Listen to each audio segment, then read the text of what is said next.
Hello all. We're going to take a moment here and kind of go off course a little bit to kind of prepare you for some of your programming. And what I mean by that, talking about how to write calculations in Visual Basic.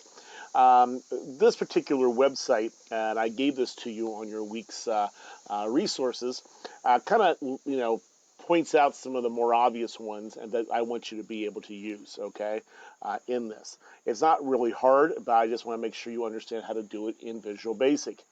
In VB, obviously, if I'm sitting back and I'm going to add two things together, we're going to use the plus sign. If I'm going to subtract, I use the minus sign. Every programming language has their operators. You need to go find out what they actually are. Most of them are pretty much the same as what you see right here. But you may want to just go look at them, okay? I'm going to come down here. Here's multiplication, and here is division. Pretty easy so far, correct? Some of the ones that are most non-obvious might be exponents, which is actually used with a caret. Okay, so if you want to do 23 to the power of 3, you can put a caret there to be able to do that. Does that make sense? Another one is integer division. So if I wanted to divide this, okay, and not have a remainder or not fractionalize my answer, basically what I would do is I would go ahead and do an integer division, and like in this case, the results would be 4. So 23 divided by 5 is 4, okay, even though there's a remainder, it would just remain 4. If you did it this way, and actually other division, you would have more of a fractionalized answer, okay, before point something something. So if you just want an integer to come back, that's how you would do that. Every once in a while, I do integer division. Okay? The other one that's kind of interesting is mod. Anybody know what mod does? Mod actually returns the remainder of a division. So in this case here, we have 100, okay, x and 6. So x mod 6. So 6 divided by 100, oh God, help me with that. I'm going to say it goes to 96, and the remainder is going to be 4, okay? So 6 goes into it, and in that case, right? 96, I think it goes, whatever. Yeah, 90, so I don't know what this whole thing, so it goes into it, help me here. See, 5, 10, 15 times, 16 times, and the remainder is 4. All right? I don't know why they couldn't give me a little bit better example with this, but it returns the remainder. And not very often do you need to use mod, but it's amazing how it comes up every once in a while that you really need to know the remainder of something. Had a student here recently asking, wanted to go through things and try to figure out if certain years were divisible by a number. So a nice way of doing that is to do x mod. He actually wrote it like this: if x mod y is equal to 0, meaning there was no remainder, and that way he could actually determine if it was divisible by that number. Does that make sense? So keep mod in the back of your mind, okay?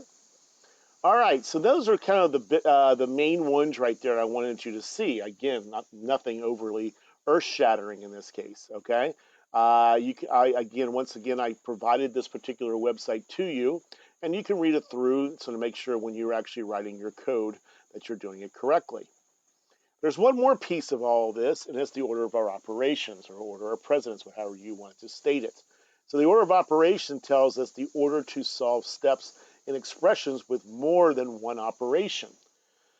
You heard of this. This is basic math, and it really is no different in programming, yet it's still important in programming. It's going to follow, the programming will follow the order of operations.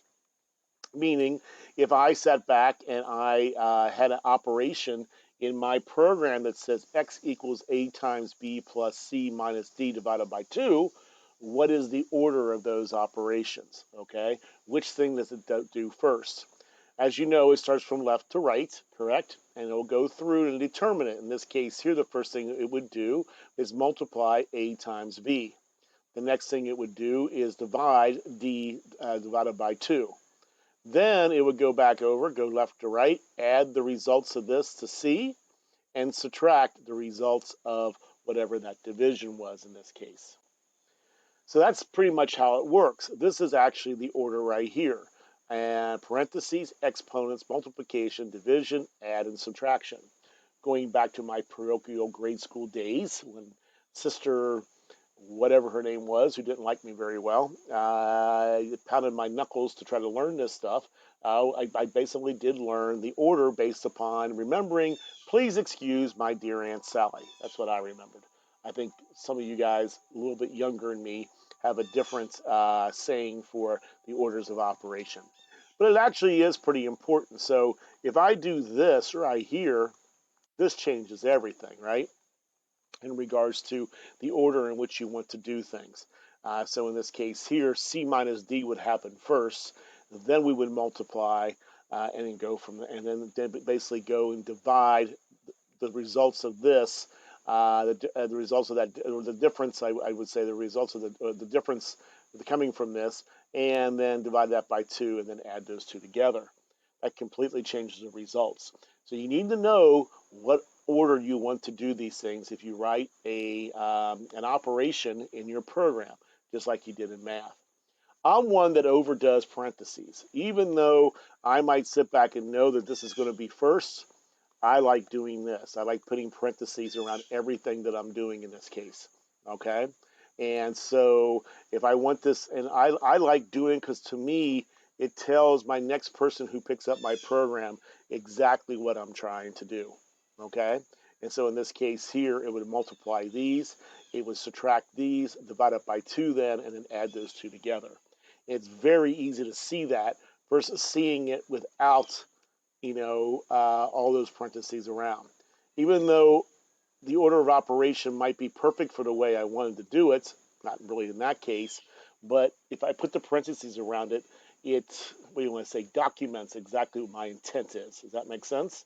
That's why I like doing that. Okay? Once again, a short video to kind of discuss this. You are going to be writing these calculations soon. I don't think you're going to have a lot of issues with them, but if you need to, come back and revisit this video once you get a little bit more deep into it. All right?